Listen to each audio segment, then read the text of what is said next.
Yon, good morning mga bro. What? Ito na yung pinaka-reeling natin mga bro.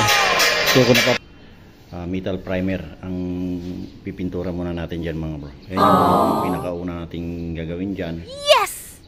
Then after nyan, pag natuyo yan, yung kulay black na ipipintura natin mga bro. Yung metal primer natin mga bro. Wow! Gamit ang red oxide. Enamel black ang pipintura natin dyan. Yun, yan yung kulay natin, pinaka-final na kulay natin dyan. Yan, nakaganda mga bro. Combination ng white tsaka black.